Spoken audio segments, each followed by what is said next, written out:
Hello everybody and welcome to this video where we are going to take a look at a game from a tournament which to my mind signifies a tournament where Gukesh came of age. The tournament in question is the Chess Olympiad in Chennai in 2022.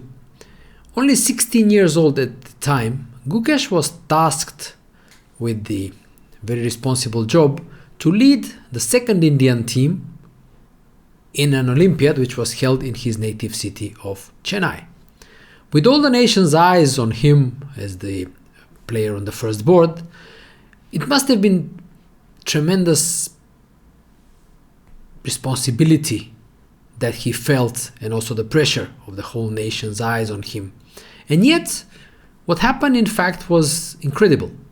The 16-year-old kid started with an impressive 8 out of 8 wins on board 1, playing for the second Indian team. Now, this was incredible, and we are going to take a look at the 8th win in a row from that streak.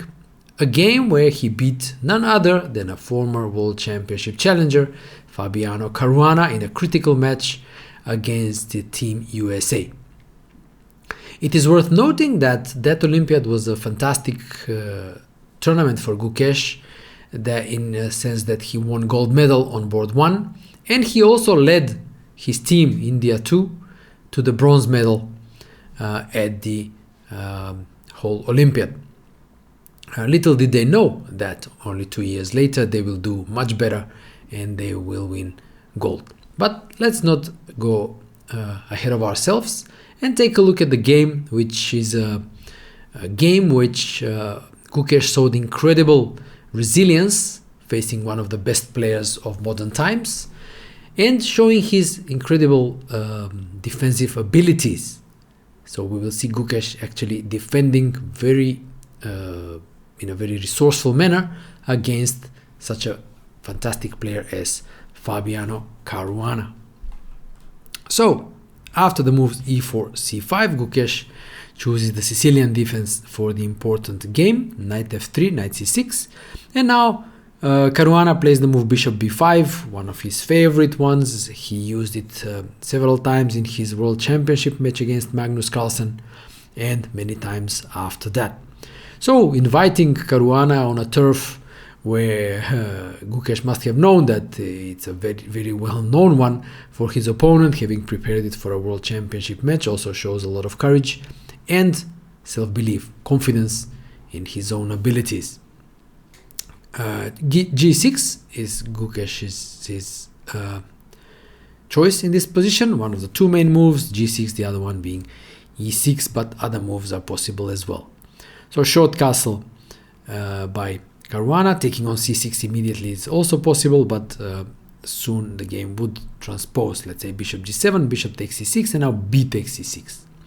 Now this is considered more,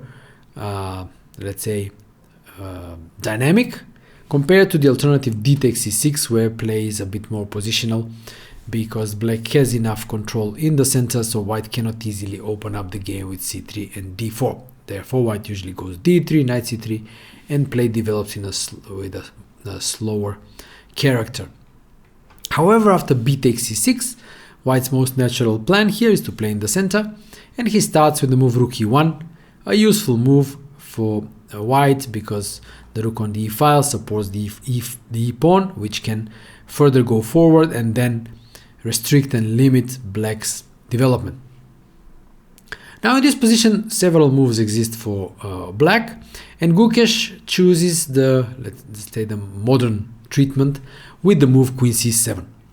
But to give you an idea of the alternatives, there is the move knight f6, and after e5, knight d5, then after c4, the knight drops back to c7, and then later goes to e6. This, for example, was the choice of post-retirement Garry Kasparov when he returned to play some exhibition, let's say tournaments in St. Louis after his retirement from chess. So even post-retired Kasparov, if he plays a certain line, that's probably a sign of good quality. There is another move, like the move e5, which aims to stop white from pushing e5 and establishing strong control over the d4 square. And this was somewhat shockingly met by the move b4 in the very famous game Fischer-Spassky, game 11 from their from their match in 1992. It was labeled as the World Championship match back then. Fischer won a spectacular game, basically a miniature, and the idea has remained popular ever since, even though it has been largely diffused. Alternatively, white can go c3 and then go for the d4 break. So when Spassky lost this game in a brutal fashion, in game 11, for game 13, he came up with an improvement, and that plan remains a valid one even today. It starts with the move f6, and the idea is to again control the e5 square, but also to allow for the maneuver knight h6, knight f7. So not allowing the knight to be pushed around as after knight f6, e5. So this plan is still popular nowadays, which black can also start along this path with a move like knight h6 and then deciding whether to go f6 or f5. So you could see that there is quite a wide choice for black when it comes to the choice of plans and types of positions he would like to play. Now Gukesh chose the move queen c7, which is a rather flexible one. It controls the e5 square, and also later black will decide whether to go e5, whether to go d6, or maybe on a combination of both.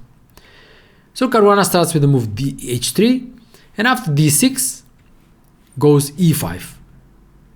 It is a very nice disruptive move because if, for example, black is allowed to go something like e5, knight e7, black would have a really good position with the two bishops. After short castle f5, black can also start attack on the king side.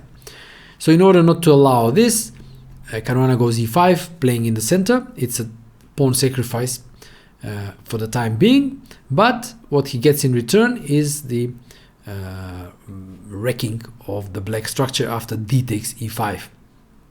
So if you look at the structure now, black has two pairs of doubled pawns, one isolated pawn on the a file, and still lagging back in development.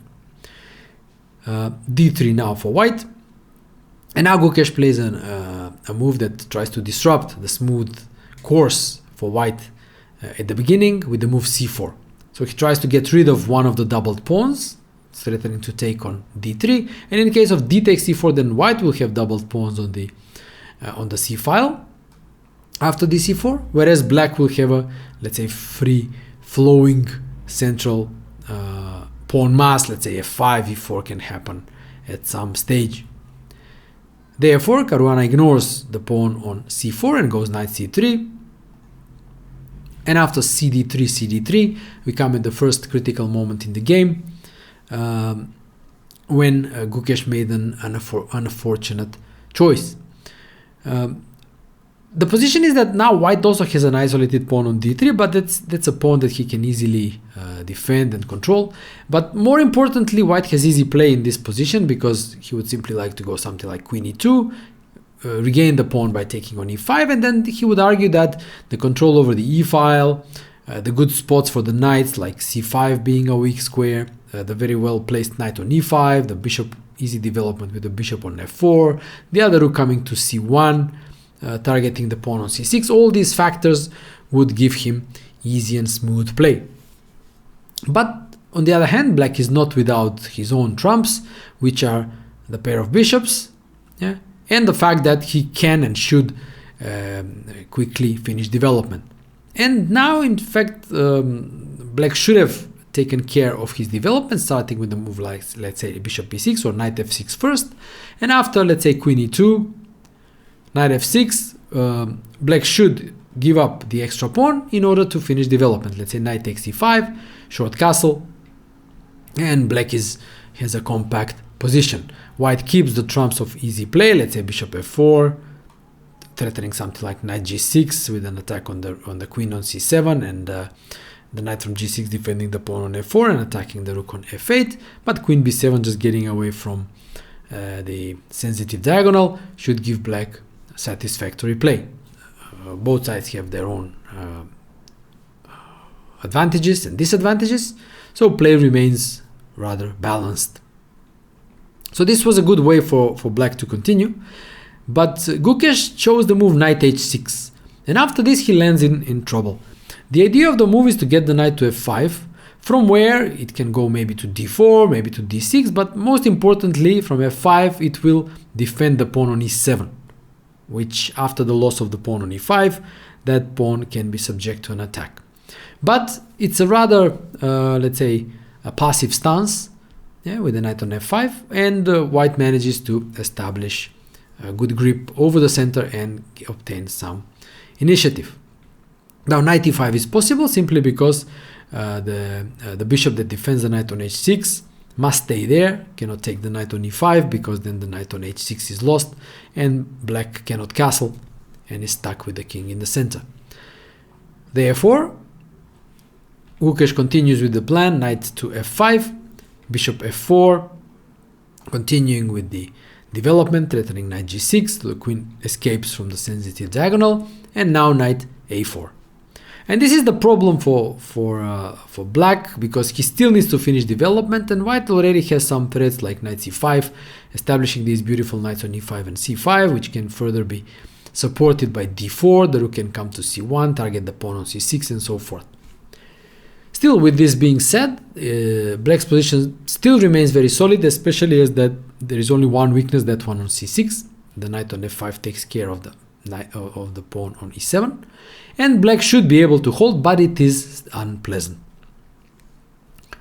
So Gukesh goes f6, trying to get rid of one of the centralized knights, the knight on e5. Knight drops back to f3, short castle, and now d4.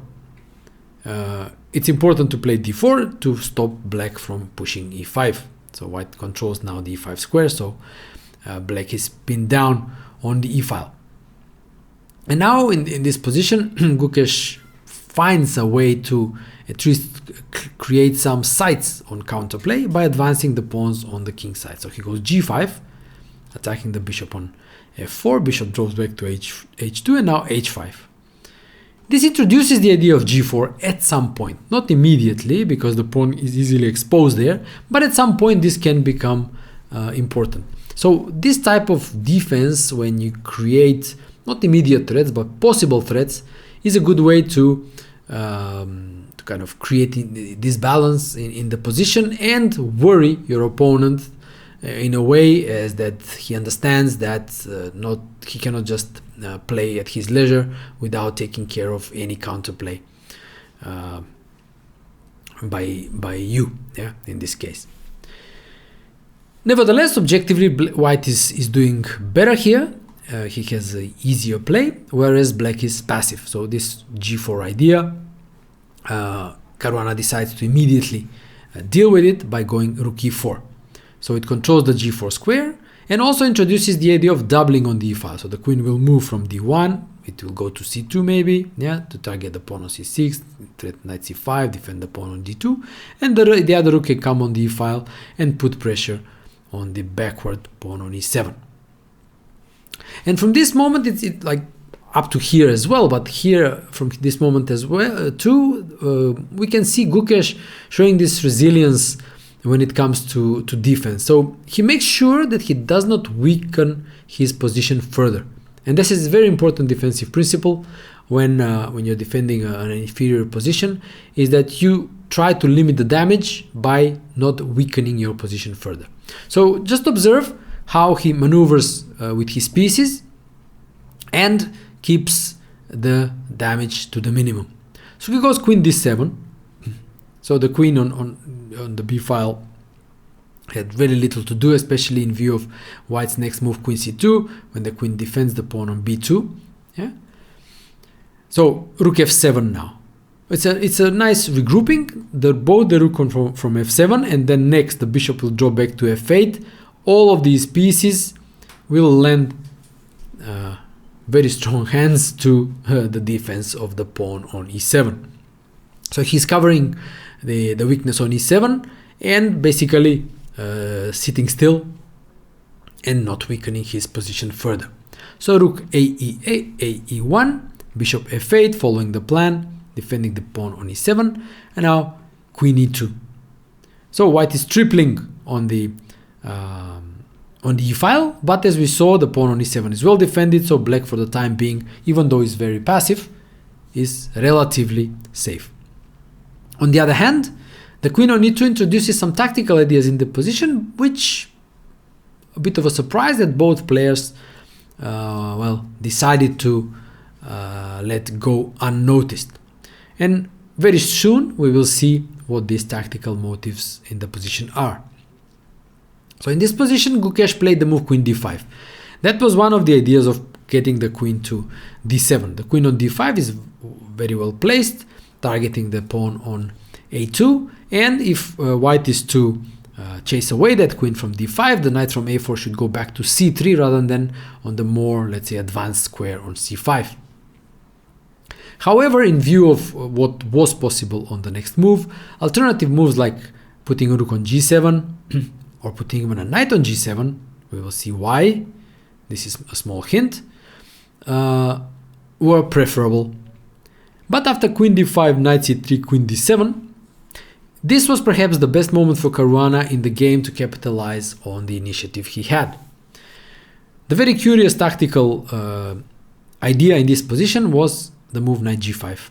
And now we see this queen on e2, when I mentioned that it introduced hidden tactical motives, is the attack on that pawn on h5. So after knight takes g5, f takes g5, queen takes h5, white threatens to take a third pawn for the piece. Unfortunately for black, he cannot defend the pawn with rook g7, because after bishop e5, now the rook is attacked and things are even worse for black. So black should go knight g7, attacking the queen on h5, but after, let's say, queen takes g5, queen f5 and queen d2, what white obtained were three pawns for the piece, but still with easier play. Yeah, so the black's king has been weakened, black's pieces are still rather passive, the bishop and the rook are still undeveloped, so objectively also this would have given white an advantage. But on the other hand, it's easy to perhaps understand that it was not that easy for both players to correctly evaluate this position. So perhaps Caruana was underestimating his resources in this position, whereas Gukesh was perhaps feeling confident that he can deal with white's threats. Be that as it may, Caruana went for the move queen c4. But already here, white, from this moment onwards, white is kind of at a loss when it comes to finding a clear-cut plan how to move forward. So we can, at this point, we can make a, let's say, a midterm conclusion of what has been happening. And we can see that, okay, Gukesh misplayed the opening somewhat, giving the initiative to Caruana, but then he defended very well, maneuvering with putting a rook on f7, bishop on f8, knight on f5 to defend the pawn on e7, and just being very patient and making sure he doesn't weaken the position further, and basically telling Caruana, okay, show me how you break through. And as we saw, Caruana missed the best possibility to do so. And now, already, as we will see, Caruana will start to show signs of impatience. So, queen b7 now, going back to b7 and attacking the pawn on b2, which is now no longer defended because the queen on e2 no longer defends the pawn. And now Caruana starts to go b4. And this is already a somewhat weakening move for white.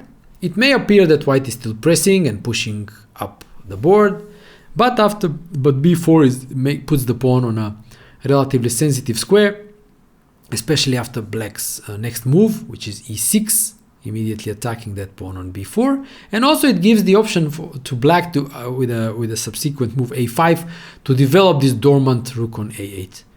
You see that black had problems with the development, bishop staying on c8, rook staying on a8, but with the pawn on b4, the rook can be developed by a5, opening the a file, and this would solve black's development problems.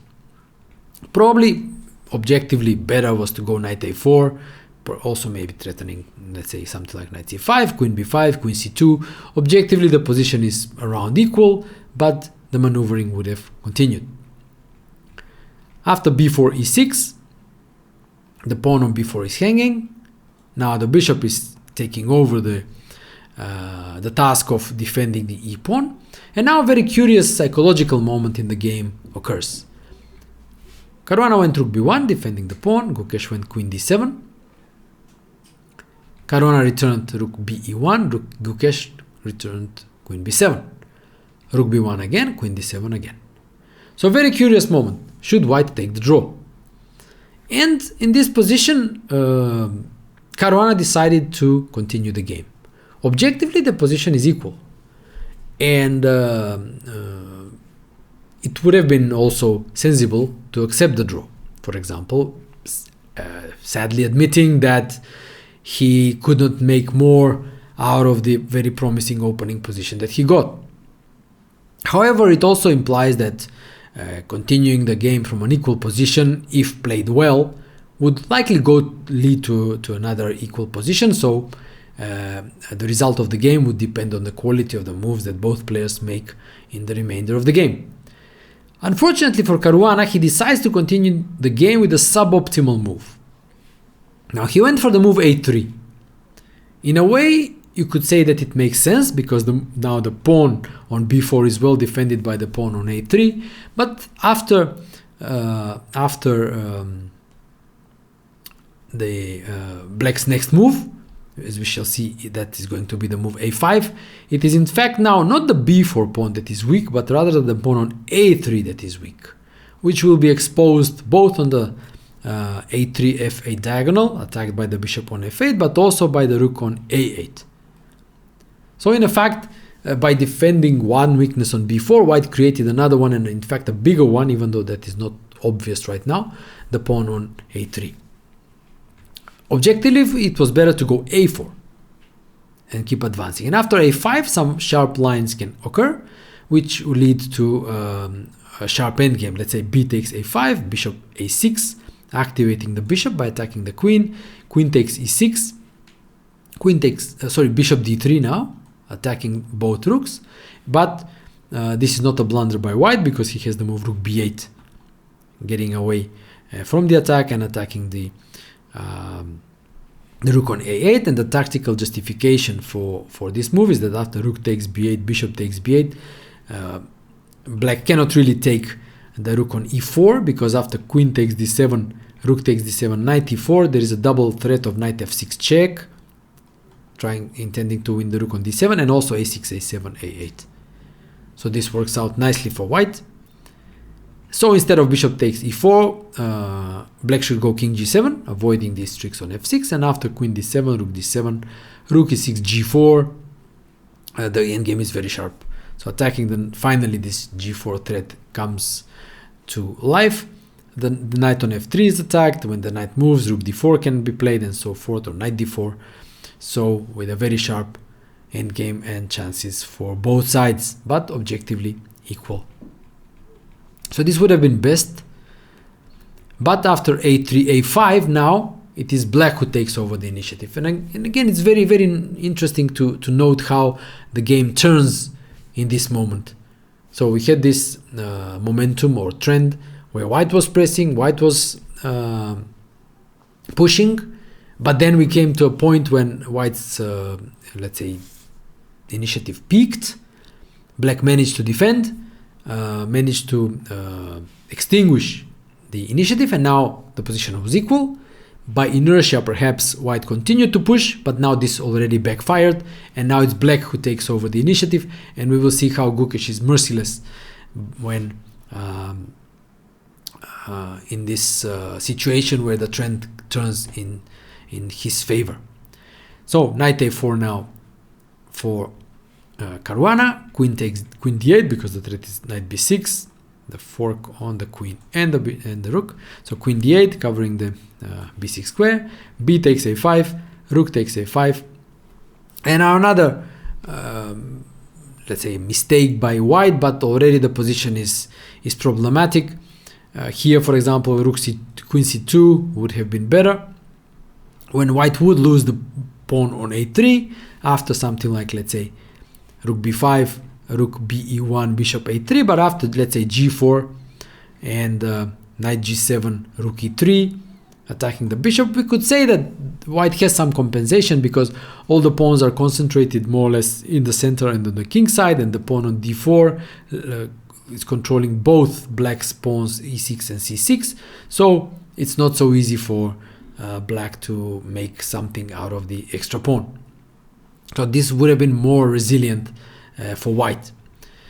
But instead, Caruana played knight c5, and now queen d5 is a very strong move. The queen returns to d5 under much happier circumstances, intending to exchange queens, and there is also some threat, let's say rook takes e5 and taking that rook on e4.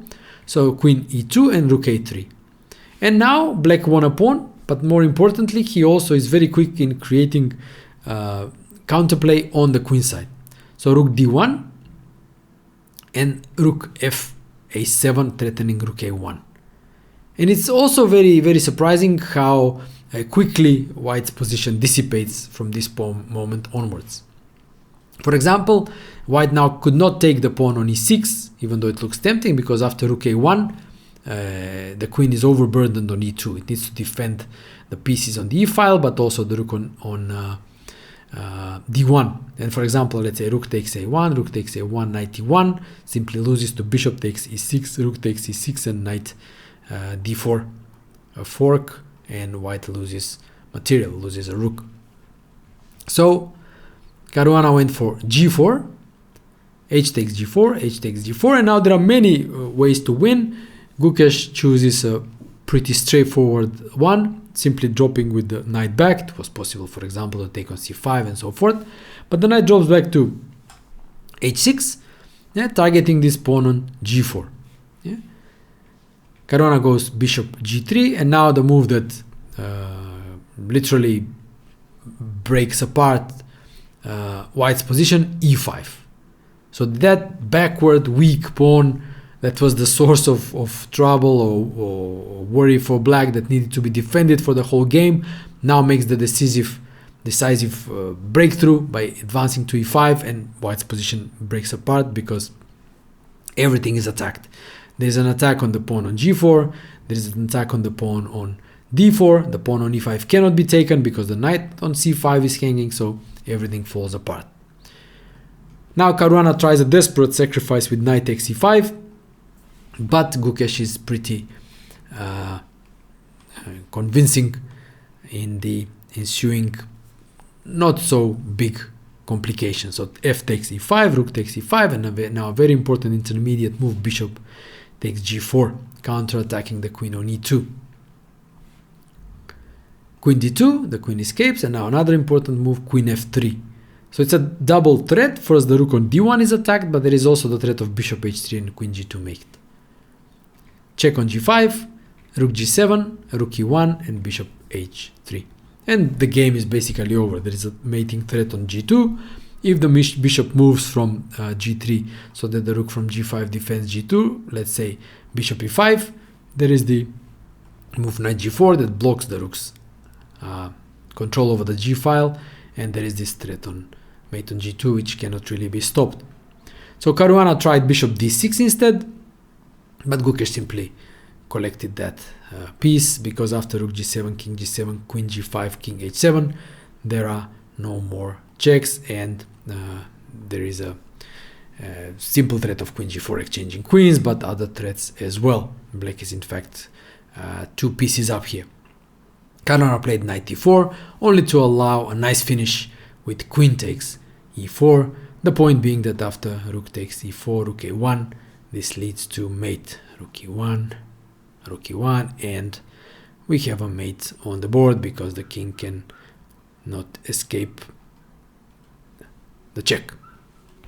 So a pretty impressive game, I would say, that Gukesh beat one of the strongest players of our modern times, and coming from a defensive position after the opening, so defending resourcefully and then on the counter attack capitalizing on Caruana's mistakes.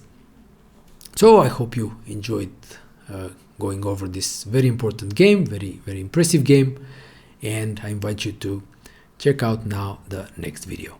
I'll see you there.